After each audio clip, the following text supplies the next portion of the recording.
அனைவருக்கும் வணக்கம். அஇஅதிமுகவிலிருந்து தற்போது தளவாய் சுந்தரம் அவர்கள் நீக்கப்பட்டிருக்கிறார். அது குறித்தான பரபரப்பான தகவல்களை தற்போது இந்த காணொலியில் நாம் பார்க்க இருக்கிறோம். அதிமுகவின் முக்கிய தலைவரும் நாடாளுமன்றத்தில் டெல்லியின் சிறப்பு பிரதிநிதியாக இருந்த தளவாய் சுந்தரம் அவர்கள் அஇஅதிமுகவின் எடப்பாடி பழனிசாமியின் முக்கிய தளபதிகளில் ஒருவராக திகழ்ந்து வந்தார். அப்படிப்பட்ட இருக்கக்கூடிய தளவாய் சுந்தரம் ஏன் தற்போது கட்சியிலிருந்து நீக்கப்பட்டுள்ளார் என அஇஅதிமுக தொண்டர்களும் அஇஅதிமுக நலவிரும்பிகளும் இணையதளத்தில் தேடி வருகின்றனர். அதற்கான முக்கிய காரணம் அவர் நேற்றைக்கு நடந்த RSS அணிவகுப்பை அவர் சார்ந்த மாவட்டத்திலிருந்து தொடங்கி வைத்தார் எனவும் அதற்கு கொடியரசு தொடங்கி வைத்ததன் காரணமாக அஇஅதிமுகவிலிருந்து நீக்கப்பட்டதாக தகவல்கள் வெளியாகி இருக்கிறது.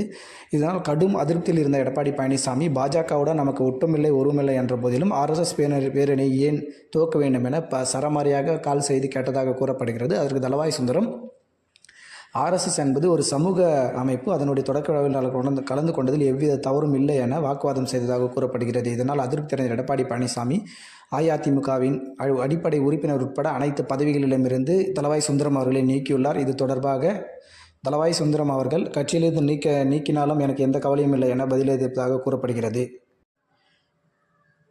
ஒருபுறம் டெல்லியில் முகாமிட்டுள்ள தமிழகத்தின் முன்னாள் முதலமைச்சர் பன்னீர்செல்வம் அவர்கள் பாஜகவின் மூத்த தலைவர்களை சந்தித்து தற்போதுள்ள தமிழக அரசியல் நிலவரங்கள் குறித்து பேசி அஇஅதிமுகவை ஒருங்கிணைப்பதற்கான வேலைகளை பார்த்து வருகிறார். இருந்தபோதிலும் பாஜக தலைவர்களின் கால்ஷீட் இன்னும் கிடைக்காததால் அவர் டெல்லியிலேயே தங்கியுள்ளார். தற்போதைய சூழ்நிலையில் தளவாய் சுந்தரம் அவர்கள் கட்சியிலிருந்து நீக்கப்பட்டிருப்பது அஇஅதிமுகவில் பரபரப்பாக பேசப்பட்டு வருகிறது. தளவாய் சுந்தரம் அவர்கள் பாஜகவில் சேரலாம் எனவும் அல்லது OPS அணியில் சேரலாம் எனவும் மாறி மாறி விஷயங்கள் சமூக வலைதளத்தில் வெளியாகி கொண்டிருக்கிறது. எனவே தளவாய் சுந்தரம் அவர்கள் விரைவில் OPSஐ சந்தித்து பேச இருப்பதாகவும் OPS அணியில் அவர் இணைவதற்கான வாய்ப்பு அதிகம் இருப்பதாகவும் கூறப்படுகிறது. தொடர்ந்து அரசியல் சார்ந்த காணொலியில் தெரிந்து கொள்ள நம்முடைய சேனலை சப்ஸ்கிரைப் செய்யுமாறு கேட்டுக்கொள்கிறோம். நன்றி.